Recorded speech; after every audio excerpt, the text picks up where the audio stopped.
Hello and welcome to Beehive Language. My name is Gary and I will be your teacher for today. So today what we're going to look at is some basic information that you need when you take the IELTS speaking exam. So the purpose or the objective of this class is to just make sure that you know and feel comfortable with all the things that you need to know and prepare for the speaking exam. So let's have a look at the board behind me here, where I have some of that key information. You might already know this information, but it's always good to review, and you just might pick up one or two things that you didn't know or you don't know. So let's get into what's on the board here. All right, so first of all, we have the time. Okay, so the time for the exam will be 11 to 14 minutes. All right, now this is not a long time, and it will go by much quicker than you think, okay? If you are more towards this side, this means that you probably haven't done as well. If you're up more towards 14 minutes, that means that your score will probably be higher. Okay, so let's have a look at the structure, okay? So the speaking exam is divided into 3 parts, okay? And each part has its own purpose, and it is testing certain parts of your English language skills. So let's have a look at each part, okay? So first of all, we have part 1, okay? So part 1 here is 4 to 5 minutes, okay? Again, this is not a long time. Questions about common everyday topics, okay? So here you're going to be expected to be able to talk about some common topics that you would meet in your daily life. Okay? So things such as your family, your interests, your hobbies, those kind of things. Okay? Next, we go to part 2. All right? So here it's 3 to 4 minutes. Okay? Now this is not a long time, it's usually about 3 minutes. So you have 1 minute to prepare. So what happens is the examiner will give you a topic card. And on this card, it will have a sentence. We're saying like describe your best friend, and then it will have 3 or 4 things that you should say. Okay, we're going to go over this in later videos in much more detail. This is just an overview today. Okay, so then you have 1 minute to prepare. This means that you have 1 minute to take notes. Now look, most people overlook this time and waste it. Okay, and we're going to look in a later video at how to utilize that time in the best way, okay? Because this 1 minute is really, really important. So it's a good idea for you to use it effectively. And as I said later in a later video, we'll look at it really closely and what skills you can use to help you do that well. So then you have to talk without stopping for approximately 2 minutes, okay? Or up to 2 minutes. So you can talk a little bit less than 2 minutes, okay? Once you get to 2 minutes, the examiner will probably stop you, okay? And again, I'm going to go over this in more detail in a later video when we focus on part 2. Okay, here, part 3, okay? This is 4 to 5 minutes. Again, it's about the same length of time for most of the parts.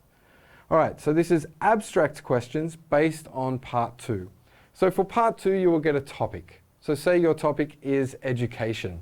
So it might ask you to talk about a teacher that you had in high school or in your earlier life. And then in part 3, they'll have some abstract questions about education. Abstract here just means that the questions are a little bit more in-depth and a little bit more difficult. This is by far the hardest part of the speaking exam. And if you can do well here, you will certainly get a good score. So they will ask you questions like, if your topic is education, they will ask you questions to go further. So it might be a question like, what do you think about the education system in China? Or how does the education system in your hometown compare to the education system in another place, okay? All right, so we're going to, so this is the basic information that you need, and I'll be back in a moment to give you some more basic information about the exam.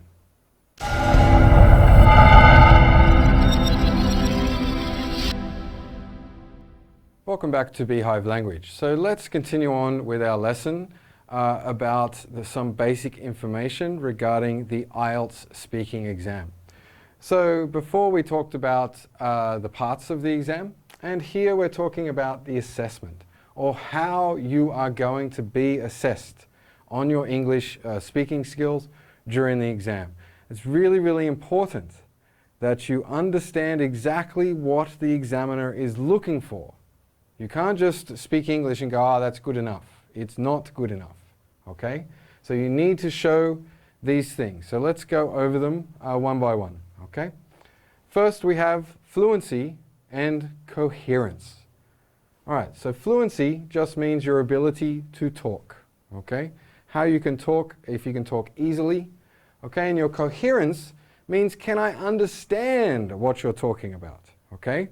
So you need to be able to speak well and freely, and I also need, or the examiner needs to be able to understand what you're saying, okay?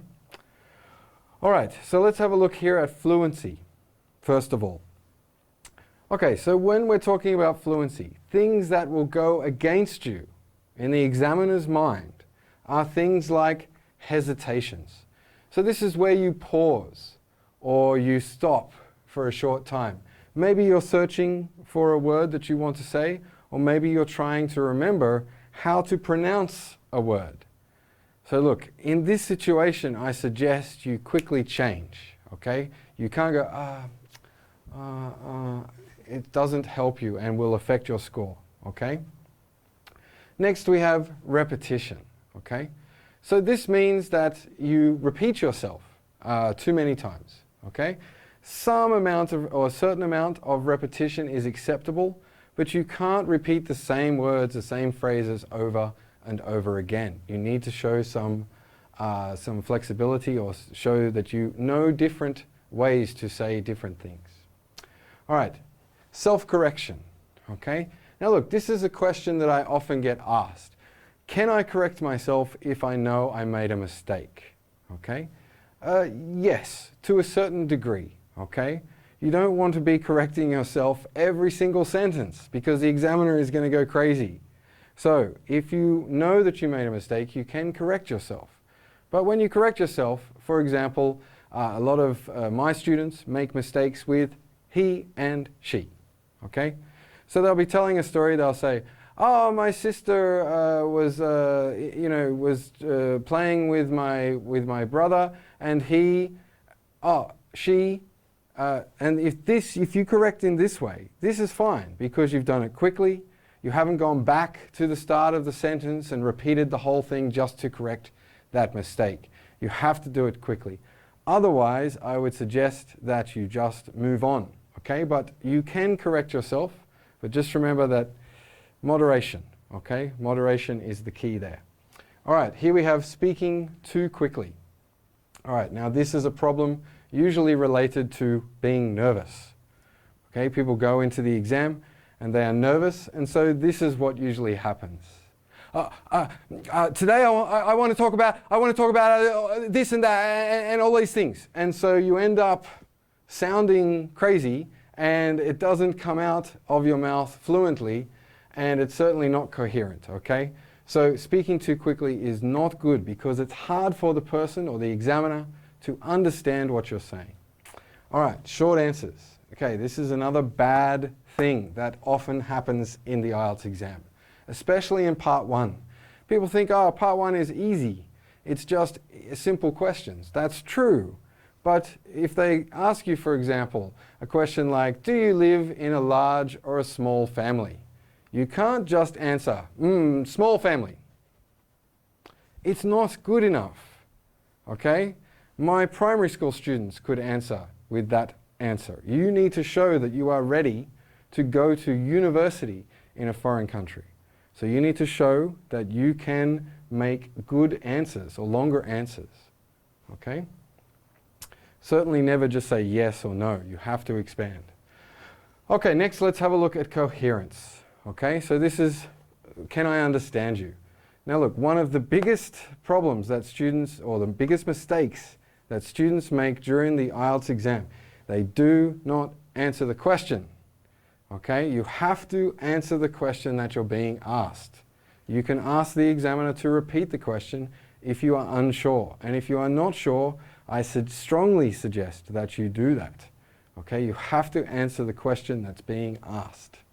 Otherwise, it shows that you don't understand the question and you will lose a lot of marks for that. Okay, next we're looking at logical. Okay, so what does logical mean? So it means that we're talking about things like you're well prepared and you use clear English with linking words and sequence. Okay, so this shows me the progression. Okay, it's what we call structure when you speak. And a lot of students ask me about this. And look, I think the easiest way to understand it is that when you write a paper and you write, for example, your body paragraphs have to have good structure, like an introduction sentence. And then you go on to give examples or some evidence to support either your opinion or what you're arguing about. Okay? And then at the end, you'll have a closing sentence to show that it's the end of that paragraph. Now, when you speak, you have to do the same kind of thing, okay? This shows sequence, okay? And you can use linking words between your sentences, okay, to show a clear progression, all right? This is really important. Okay, so next we will go on to the lexical recourse. All right, so look, this is just an academic way of saying vocabulary, all right? So we're just talking about your vocabulary and how you use it. So here we have flexibility, okay? So that means that you need to show that you can use a range of different words to talk about the same thing, okay? Collocations. So these are expressions or phrases which a lot of foreigners use, but maybe you don't get taught at school. So, you know, some things like idioms and all of those kind of things are what we consider collocations, okay? All right, and also using